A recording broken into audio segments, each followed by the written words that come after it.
Welcome back to the Garland Farms channel. Please do subscribe, upvote, and share this video. Today we're going to debunk Lifting Vegan Logic and his failed attempt at debunking the crop deaths though argument. Now let's get started. Hey, what is up guys? So today I'm going to be explaining how to respond and destroy the most common response to veganism from anti-vegans and meat eaters that are very pro-meat, which is the crop deaths argument, or like, oh, vegans, your diet also kills animals too, so you're a hypocrite for being vegan and advocating for animals. First things first, vegans do not advocate for animals. Vegans only advocate for farm animals, while advocating for the killing of wild animals, which we'll cover more in detail later in this video.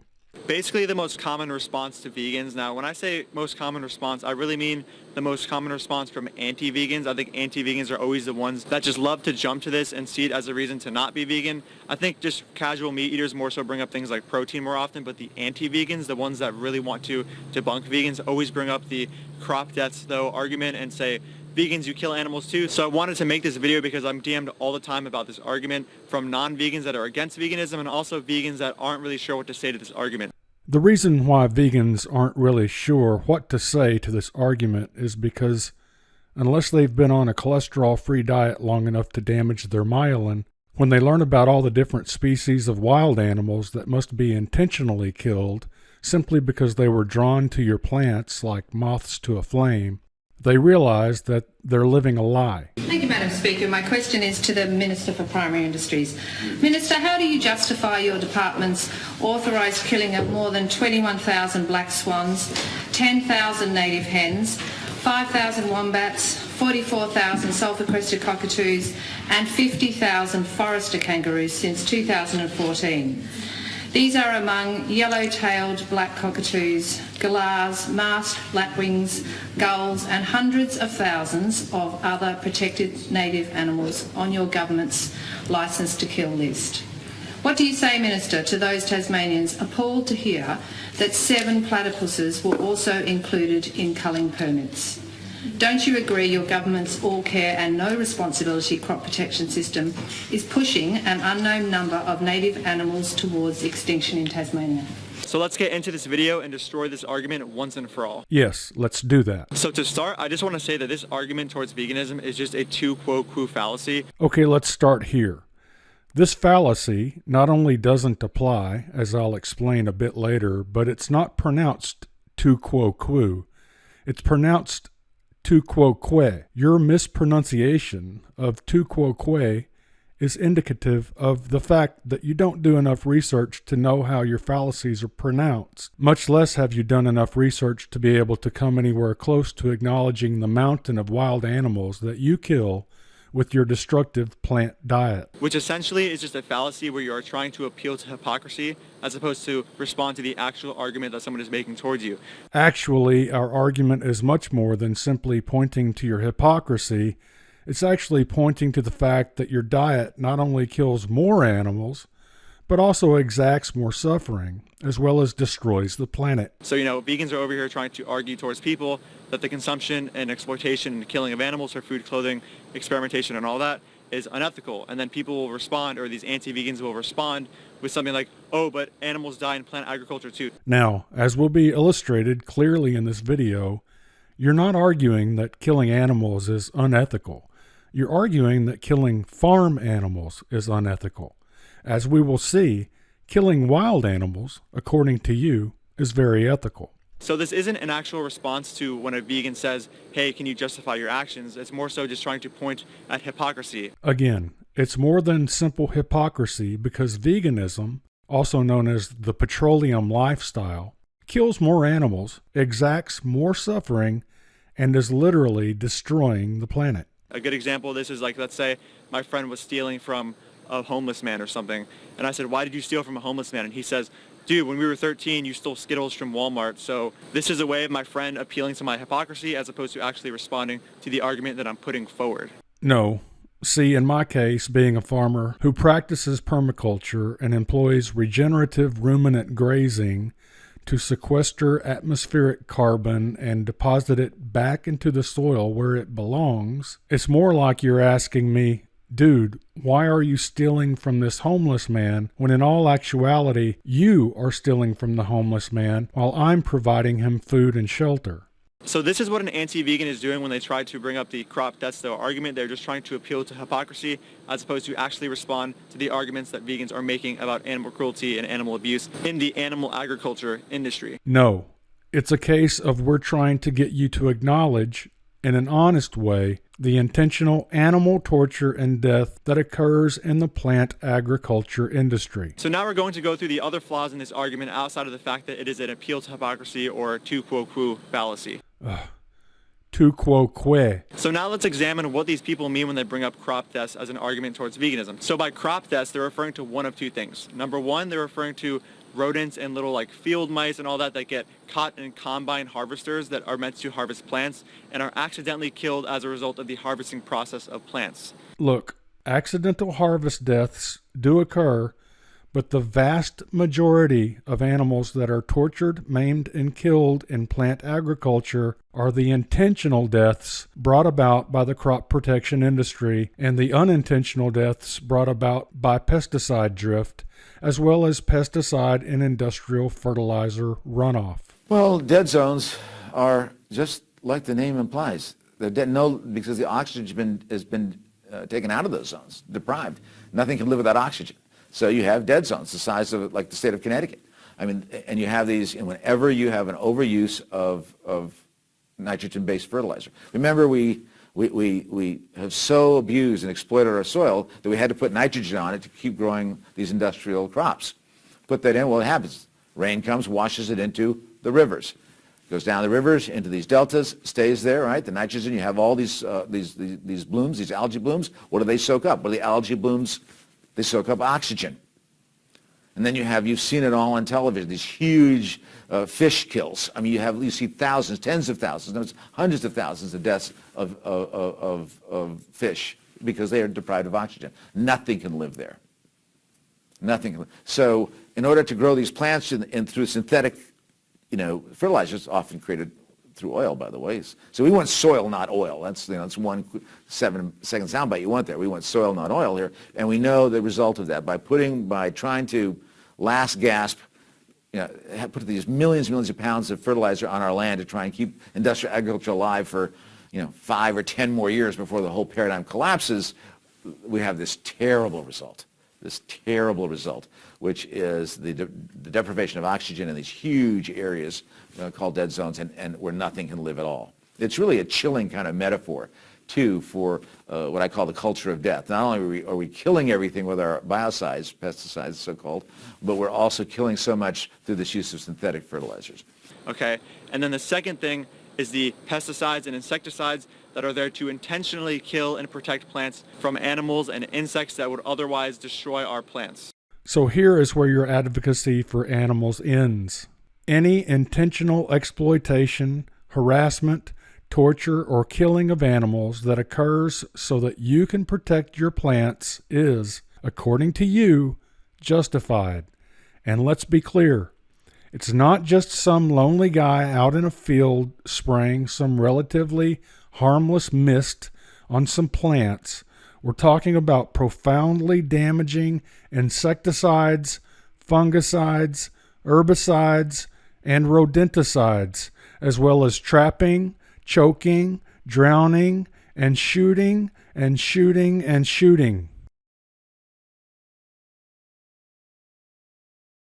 So now let's talk about what veganism stands for. Veganism is against the use and viewing of animals as commodities and resources and viewing them as property in general for any sort of use like food, clothing, experimentation, entertainment, etc. These examples of animals being killed are in no way comparable to the mass breeding, subjugation, confinement, exploitation, and killing of animals for food, clothing, and all those other purposes I listed before, okay? These deaths are just not comparable to what it is that we're against, and we're also not viewing animals as property and resources in this process. False. Animal deaths associated with plant agriculture are more than comparable to the animal deaths that occur in animal agriculture because the animal deaths associated with plant agriculture are larger in number and reach far beyond the initial target animal.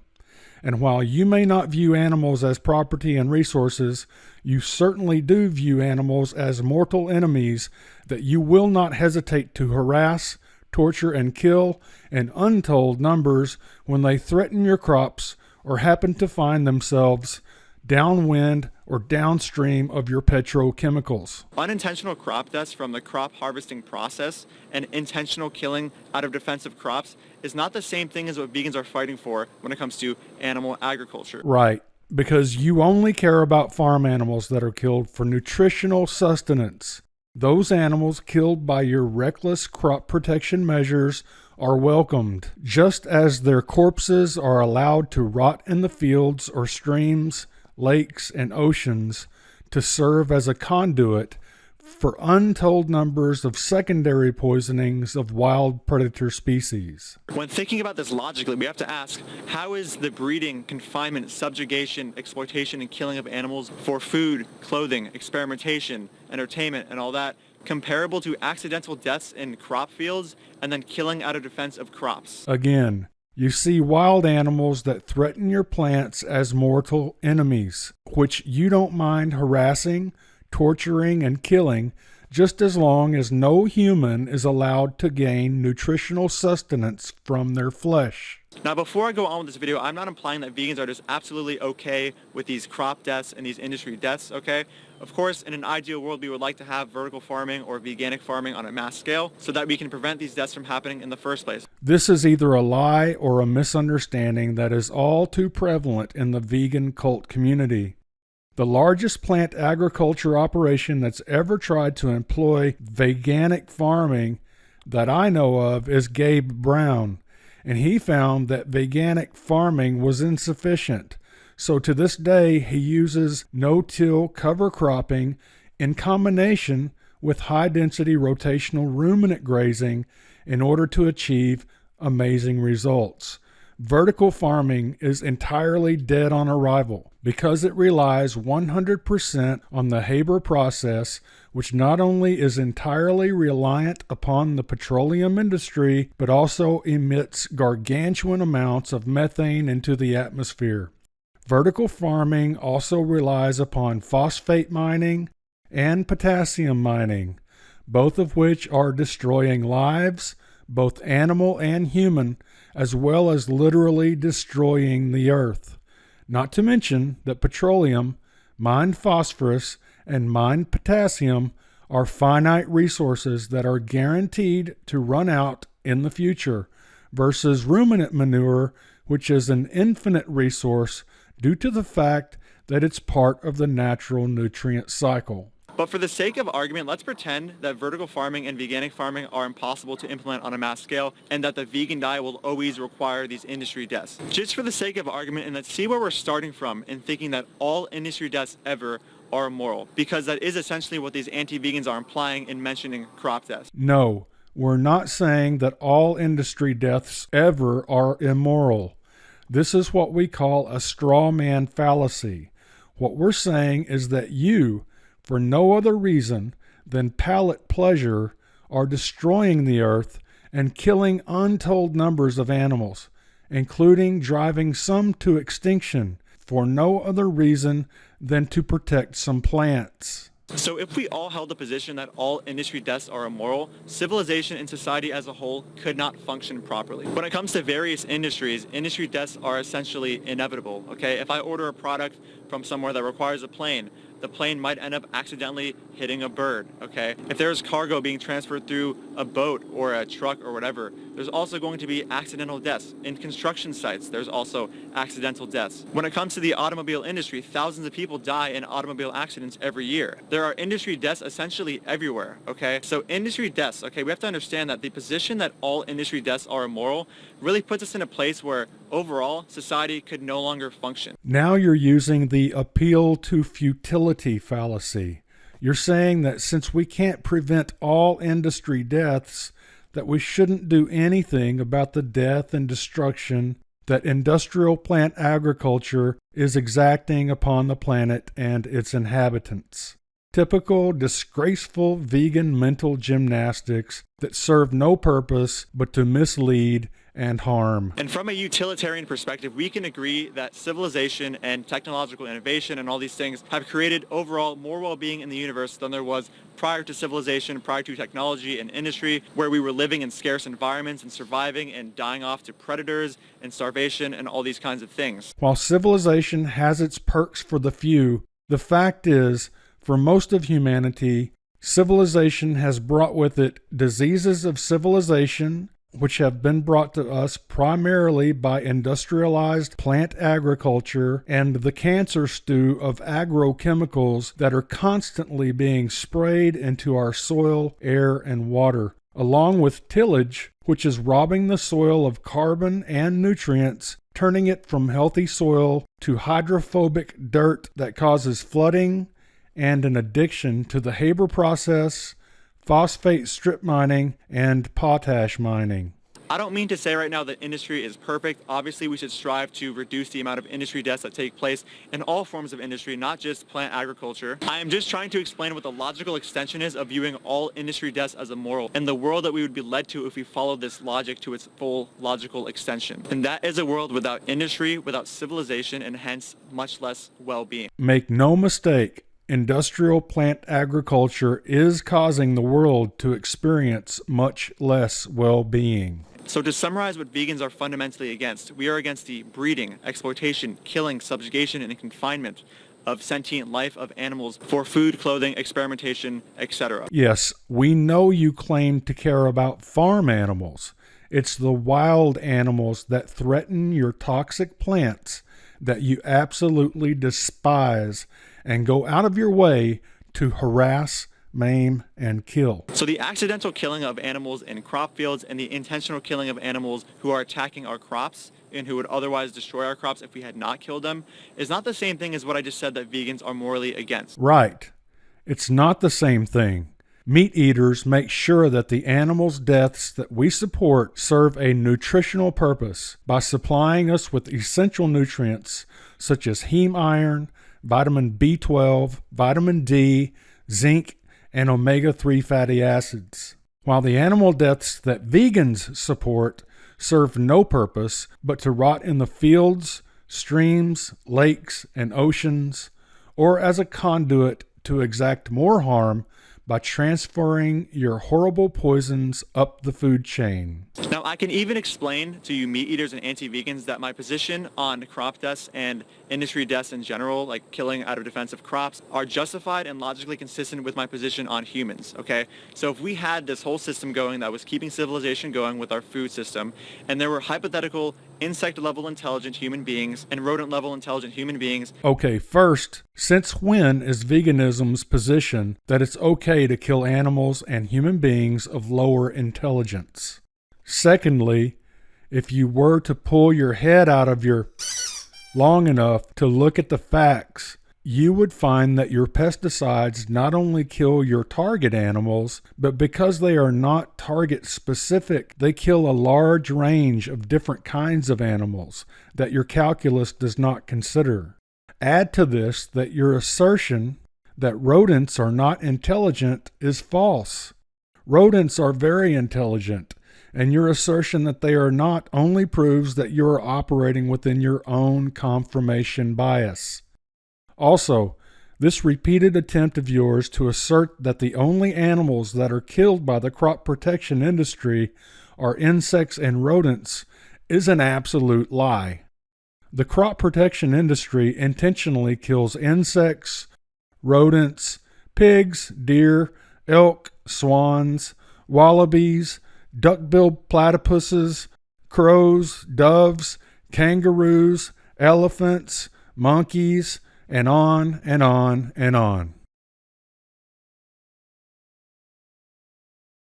That were going through fields, and for right now there was accidental deaths, and we could not negotiate with them, we could not reason for them to get out of the fields, and these hypothetical humans were attacking our plants, and if we had not attacked them, civilization would be hindered and thriving, then I would have no issue with these human beings being killed. Yes, we know that you have no issue with human beings or any of the other animals that your cult targets being killed in order for you to perpetuate the petroleum lifestyle. Okay, so again, let me just emphasize, though, that these human beings are incapable of reasoning.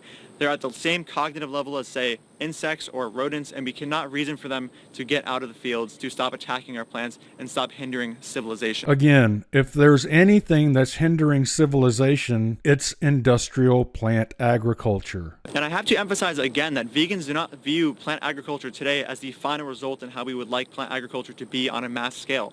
Obviously, we take some issue with the fact that animals are dying in crop fields and animals have to be killed out of defensive crops. Actually, no. There's no evidence that vegans take issue that animals are being killed in defense of plants. If that was the case, Joey Carbstrong and other militant activists would be out there standing in the way of those who are shooting and poisoning wild animals in defense of plants that do nothing but induce nutritional deficiencies and environmental destruction. But that doesn't mean that these actions are necessarily unjustified when you think about the conditions of the world today and the well-being that civilization as a whole brings. Again, you're ignoring the downside that civilization as a whole brings, such as diseases of civilization, plant agriculture-induced oceanic dead zones, petroleum wars, politically motivated famine, and veganism-induced murder. Also, for the sake of argument, let's just pretend that crop deaths and industry deaths are just as morally bad as the deaths that, say, vegans are fighting against when it comes to animal agriculture and slaughterhouses and all that. Let's just pretend that that's the case. So if we pretend that crop deaths are equally as morally bad as the deaths that result from animal agriculture in slaughterhouses, then it still is a moral obligation for this meat eater to be a vegan. And the reason for that is because there's actually more crop deaths in a non-vegan diet than a vegan diet. And the reason for this is because when it comes to animal products and animals that we raise for food, we have to actually raise these animals to get to a slaughter weight. So there's actually more crops that end up going into animal products than just vegan food that goes to humans. False. You see, unlike vegans, I actually care about animals. So instead of walking around like a zombie, parroting empty vegan propaganda that's got no data backing it up, I went through the trouble of doing the math, and what we learned is it takes 96 million acres of crops to feed the livestock and 147 million acres of crops to feed the people. However, I do agree with you that we shouldn't be feeding industrial crops to livestock, and this is why I, like Joel Salatin, raise my cattle regeneratively on pasture with native prairie grasses, just like the native bison that built the healthy, high-carbon soils we originally found on this continent a few hundred years ago. So you can see, this is what it looks like when someone cares about the animals rather than buying into the vegan religion, which, you have to admit, is only about killing wild animals, causing environmental destruction, and forcing malnutrition on innocent human beings. So when we take care of an animal, we have to factor in all of these things, okay? Cows and pigs, they eat a lot of food. We have to raise those animals with plants and crops. Again, you're absolutely wrong. We don't have to and don't need to raise our animals with plants and crops. We can work with nature rather than using the vegan method of fighting against nature. So there's actually more crops that go into the feeding of 70 billion animals per year plus 7 billion humans per year than there is going into just feeding 7 billion humans per year, and that's it. So if we're going to assume that crop deaths are just as morally bad as the deaths that vegans are fighting against in slaughterhouses and in animal agriculture, it still is a moral obligation to go vegan if you are an anti-vegan with its position, because there is overall less crop deaths in a vegan diet than there is in an animal-based diet. Okay, this graph that you're using, I've already debunked it in spades, and shame on you for perpetuating these lies. This paper was written by an ethically challenged animal rights activist by the name of Mark Middleton, who went to certain lengths to misrepresent this paper as actual scientific research. Now, if you think this paper is a published, peer-reviewed piece of honest research, I think you'd be quite wrong. Mark, the animal rights activist, apparently published this paper on his personal website in 2009. But beyond that, there doesn't appear to be any actual record of legitimacy to the paper. If we go to Google Scholar and search for the paper's title, we find a single link to a PDF file that's published on semanticscholar.org. If you're not familiar with semanticscholar.org, it's a website that proclaims to be an academic search engine for scientific articles, but actually it appears that anyone can sign up for an account, label themselves as a researcher, and proceed to upload anything, no matter how unscientific or biased. Now, anyone who's been around both animal and plant agriculture their entire lives will tell you that by far the biggest number of animal deaths come from the crop protection industry. Vegetable, fruit, and grain farmers are at constant war with the wildlife that are inevitably drawn, like moths to a flame, to the various petroleum-heavy monocrop fields that the vegan kill cult so heavily relies upon. One of the worst things that can happen to an animal in this world is to be labeled a pest by the vegan movement. Slapping the pest label on any given group of sentient beings within the intellectual dishonest lifestyle that is veganism means that animal doesn't matter. It doesn't count, and literally should not be counted. Which brings us back to this propaganda paper that Joey Carbstrong keeps trolling people with. You need to know that this paper does not account for animal deaths and suffering caused by the crop protection industry at all. Without farmers shooting, trapping, poisoning, gassing, drowning, ratting, hogging, and exploding animals, the vegan lifestyle would be almost void of food altogether, as evidenced by the fact that in Australia alone, crop protection products account for more than $20 billion of the total crop production. So this propaganda paper that Joey keeps dropping like a deuce on our dining room table focuses only on what the vegan kill cult calls harvest deaths. In addition to this propaganda paper relies on such poor sources that even the author himself makes the disclaimer that within the ultra-thin category of deaths caused by plant food harvesting, the data may not be accurate. Although he does plead that we ignore these inaccuracies and just go ahead and believe the vegan lies. So do everyone a favor, and next time you see Joey trolling people with this toilet paper, just reply by linking to this video so that this vegan activist tool of disinformation can be exposed as the death wheel that it really is. Thanks for watching.